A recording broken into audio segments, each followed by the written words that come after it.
Yo, what's up? This is Ro James, and you're listening to the Jeff Foxx Show, Behind the Mic podcast. This is Ro. What's going down, bro? Oh man, this out man, Ro James. Wow, that's great. Yes, sir. Yes, sir. That is out of sight, man. That is out of sight. Ladies and gentlemen, it's the Jeff Foxx Show. I got Ro James on the line. My goodness. Yes, sir. Oh man, ladies going crazy. Ro got the deep voice.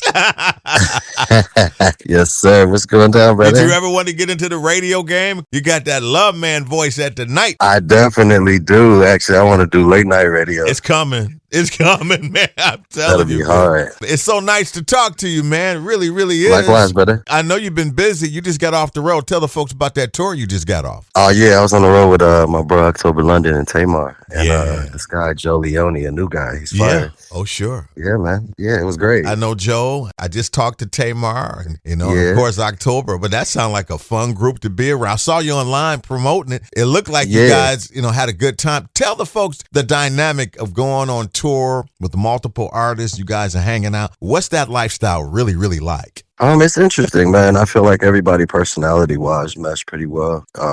Everybody is definitely their own person on this tour. I'm myself for sure. Tamar, we know it's herself for sure. And October is himself, and so is Joe. So everybody's figuring out how to mesh. You know what I mean? Personalities, energy, teams, all of that. And we were 26 cities in like 6 weeks, so it was like grueling. Really? So everybody's tired. Everybody was getting good spirits. Some shows were a little more trying than other ones. Yeah. When you say a show is trying, what makes that happen? And what's trying mean? Man, some of the dates we would have 4 shows back to back. So it's like on that third, fourth show, everybody's tired, and sometimes sound don't be right, and you still the show must go on even through the technical difficulties. You just got to go through it and thug it out. So what is it about that? That sound, you would think nowadays they would have figured that out, but every day you go on stage, you never know what that sound's gonna do. Yeah, every venue is different too. Every venue set up different. The sound, the acoustics, the give, the whatever it is that they have their difficulties in. Every city and every venue is different. So, I respect that part of it. So even though it's frustrating as an artist, because, we got to hear ourselves, and we want to hear our music and the dynamics of it so we can give a good performance. So being on the road is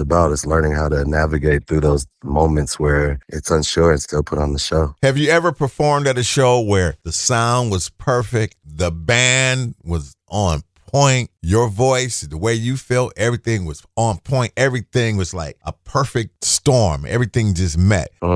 Has there ever been a performance like that for you? Of course. Yeah, that's what keeps you going. Wow, that's good. Yeah, that's what keeps you going. I can't remember which one specifically, but it's very rare because, you always have some type of technical difficulty, whether it may be lighting, it's sound. You're like, oh, God. I know what you mean. I don't know if you knew I play bass for the Shy Lights, right? So I'm on the road on those tours too. And so yeah, ain't never been right. Man, I was trying to be kind, bro. They never been right. Look, I'm like, bro. I can't remember specifically, but it's always been I know it had to happen because it kept me going. So. I'm telling you, man. But the audience, they don't know. For the most part, they just glad to see you, right? Yeah, which sucks for us a little bit because they don't know. They just want to see a show, and we like, bro, I can't hear what I'm saying to you. I can't hear you. I can't see you. I can't hear. I'm just gonna perform because I know I can sing. So it's like, I'm just gonna sing. But of course, you want that. You want it to be right. Right. You do. And that's the other thing too. You mentioned audience. That's the other thing with doing a tour with multiple people. You're kind of meshing your audience with their audience and learning how to win their audience, basically, so that they become fans of you as well. Essentially, that's the objective, right? Absolutely. And so sometimes the audience is a little bit different. Like my audience skews a little younger sometimes, and then my content is a little bit spicy sometimes. It's hot. It's like hot, So then you got October London, where it's sophisticated aunties and older women coming through because they love that old school feeling. You know what I mean? You got to find that perfect mesh. You mesh and you figure out what songs blend with that audience. You know what I mean? I wouldn't necessarily sing certain songs that I feel like will ruffle a little feathers. Exactly. Wow. I didn't You think know? about it like that. You got to match your show to where you are with the Yeah. other artists you work with. Interesting. And ideally it's like, I'm minimizing myself in a way that way I could fit into a space where you can accept or receive me, you know what I mean, without being offended. But Right. my art is raw, just like it is, you know what I mean? And it's not intended to offend, but it's intended to inspire. So even if it is hot, it's intended to inspire hot Right. moments. Right. You know what I mean? Exactly. Now, I Yeah. know when you're on stage, it's really about that clock, isn't it? Yeah, it is. Can you get it in there? As soon as you hit, it's like the clock is ticking, right?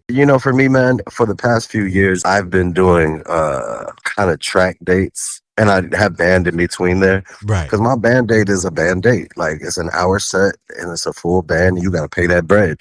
You know what I mean? Sure. Yeah. Yeah. And a lot of people want to get around that because they might not have the budget or the capacity to handle that. Absolutely. So it's like I navigate and I adjust my set to that. So a lot of times I don't get to sing a lot of the songs that I have. I sing the ones that people know. And, it's interesting for me because a lot of people are really stuck on permission. And it's like, man, I have so much great music. But when you go into do shows, it's like, that's what people are coming to see. So you got to perform it. Yes. So it's figuring out how to get that in there with new music. But yeah, I never had a problem, man. I know how to adjust and definitely give for the time that I'm giving. You know what I mean? And if people want more, come see me again somewhere else. Exactly. But yeah, you know what I'm saying? But right now I'm in a space where I'm about to put out new music. I just started putting out new music and I'm about to go on the road for myself. So I'll be doing my own show. Oh, okay. Yeah. That's a whole different kind of freedom, isn't it? It's a whole different kind of freedom, but a whole different kind of expense too. It sure it is. People don't realize that. Yeah, a lot of folks don't realize that economics really, it plays a big part of everything, doesn't it? Yeah, I'm a businessman. Like I'm an artist, but this is a business. So Absolutely. moving parts, brother. Lots of moving parts. Every artist has that pinch me moment. Yeah, man. What's that moment you really realize, oh my goodness, my dreams are coming true right now? What's your pinch me moment? Man, I've had a few of them, but I'll say the one that was past pinch me was like getting nominated for a Grammy on my first single. It was kind of surreal. It was like, wow, this is really happening, man. Yeah. Fast. You get the things that you pray for, and I did put a lot of work in and planted a lot of seeds prior. But to get that nomination, it was like, wow, this is what I asked for. You know what I mean? Mm-hmm. Then number one on radio when I first got the first week of number one, then the second, then the third, then the fourth. And I was like, this is crazy. So it was like multiple pinch me moments that kept me going. But I also feel like, it's the music industry, it's peaks and valleys. So those pinch me moments accompanied by those moments where you feel like, am I supposed to be doing this? Why am I not doing this? So those moments that keep you going. You know what I mean? So Where you from? I'm from a little bit of everywhere, man. New York, Indiana, Southside, Jamaica. I was born in Germany. My family's from Panama. My dad's in the military, so I was everywhere. So you moved around a lot, huh? Yeah. International early, How did the whole music thing happen for you as you're moving around from city to city like that? My mom's from New York, so I would always come back to New York for the summers until I decided to move here full time. I would get with different people, like fashion people, fashion kids, invite me to parties, and then you rub shoulders with this person and this person, and then I'm rubbing shoulders with artists and other artists that are trying to do it, and I'm watching them. But to be honest, I was more into like the creative of it all in the beginning, like from styling to creative direction, music video, directing, what it should look like, what you should look like, what it should sound like, the packaging, like all of that. The whole packaging, right? Yeah. So I was helping artists with that at first, and then I was watching how it was like taking off, and I was like, you know what? I could do this. Let me put my music out and stop in, because I always knew I could sing. I just never, I thought the path was going to be a lot harder. And then once I started to see the path opened up, I started to tap into what I wanted to actually say. You know what I mean? Because you can just make music, but what do I want to say? My dad was a pastor, so. Oh, you a PK? You a PK? Yeah, man. Oh, no kidding. So I had perspective, knowledge, and I was doing my own spiritual quest just on spirituality and the relation to religion and all of that, and just what my message was and what it meant to me, and I realized that whatever I was doing, it was essentially, of course, my parents wanted me to do gospel music and whatnot, but I felt like my mission was regardless, God was in it.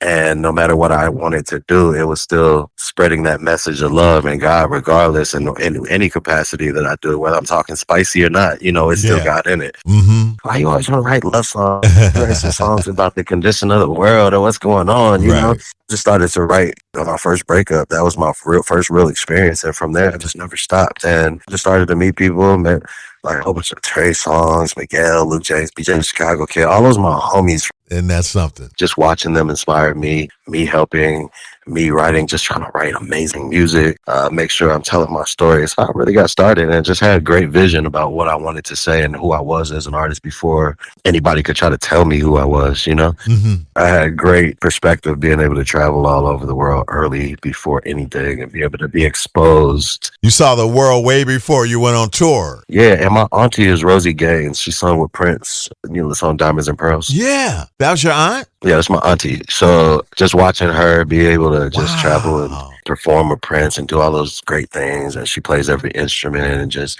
know that it was that close would just inspire me to know I could do it too. You know what I mean? Even maybe I didn't understand the dynamic of what it took to do it in her capacity. It inspired me to think I could do it. You know what I mean? So it pushed me. And from there, it just never stopped, bro. I put out my first song, which was a cover of Radiohead Creep, put it out. And from there, everybody was like shocked that I even did music. From there, and then different producers hit me, and the second song that I put out was an original, and it was called Pledge Allegiance, and I did it with the producer Kwame. Remember Kwame from back in the day? Sure, I know Kwame. Kwame with the polka dots. Yes, sir. And put that out, and that was the first original piece I ever put out, and it got the interest of labels and all of that. Before I could even finish putting out the EP, I got signed, and and it was gone from there. So I've been in this space where things have been accelerated, but at the same time, in the best ways possible. It just made me step into what I was already called to be, kind of. You know what I'm saying? Mm-hmm. Now, what happens when you got that first real big radio record, Permission?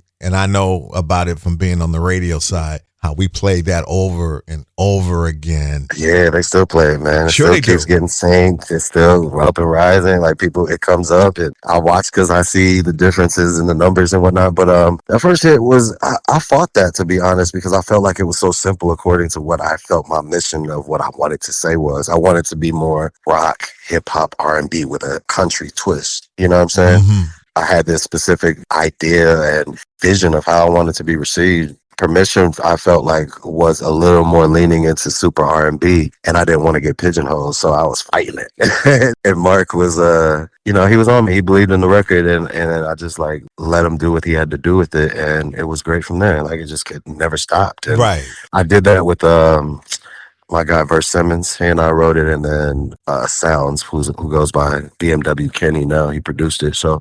But those are my brothers now. We went on to do other music. We did Last Time, and we did, a few other records, and we have a formula and a chemistry that is undeniable. So I feel like before I got signed, I was such a stickler of writing my own records, writing my own music. You know what I'm saying? I gotta write my own music. I gotta tell my story. Right. So it's like I really wasn't trying to work with anybody else until I got mine first. And then when I got in with them, the chemistry was there, and they got me. You know what I'm saying? Right. That's good. All right, cool. Let me open this up. And then we wrote other records. The rest is history, man. We still here. People still request me to just come from sing Permission. I got booked at least 4 times for my full rate to sing Permission at someone's dinner because their girlfriend or their wife loved it so much. That song, Adidas. A hit song will keep you working for the rest of your life. I was just about to say that. One song. I was just going to say, I'm so fortunate and blessed to be able to have had that, because a lot of people don't even understand what that means in today's climate, the way that music is just so. There's a guy named Eddie Holman.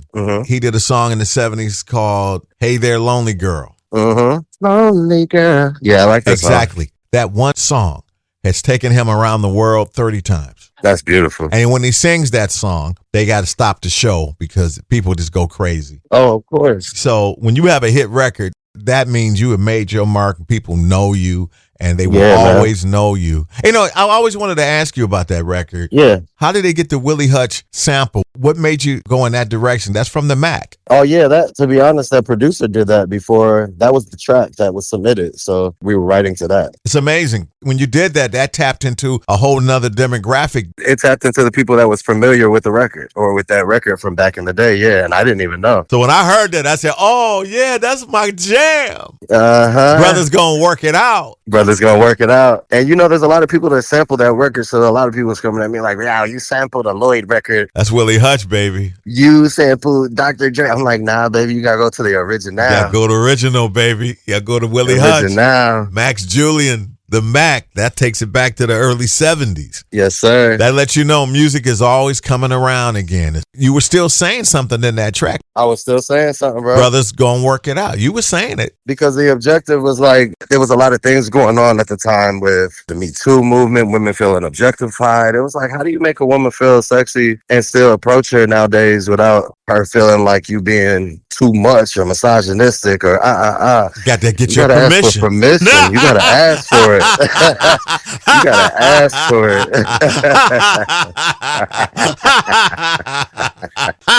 You better ask for it. Rose the player. Big Scorpio energy, bro. They love that. Bro. Oh, they love that. Sir. Man, you're a pleasure to talk to, man. How do folks get in contact with Ro James? You got so much going on. A lot going on. Yes, brother. I do. Everything is Ro James XIX. ROJAMESXIX. Everything is that, you know, and on my website is rated R. R8T3DR.com. That's my new label. That's my new imprint. So everything I do from now on is going to be released under that for my, like, all of my creative endeavors. Man, I got so much stuff. Jewelry, clothes, music. Oh, man. You got the It, merch. You got the merch. I tapped in, bro. I tapped in. Got that business head going. That's good, Ro. Yeah. Yes, sir, brother. Yes, sir. That's great. Ro James is really doing his thing. And thank you so much for checking out this episode of the Jeff Foxx Show Behind the Mic podcast. And remember, you can also check out my nationally syndicated Jeff Foxx radio show, bringing you the best in music, culture, and conversation every day. Log online, the Jeff Foxx Show affiliate, and pick your station. Once again, thank you so much, and we'll talk to you next time.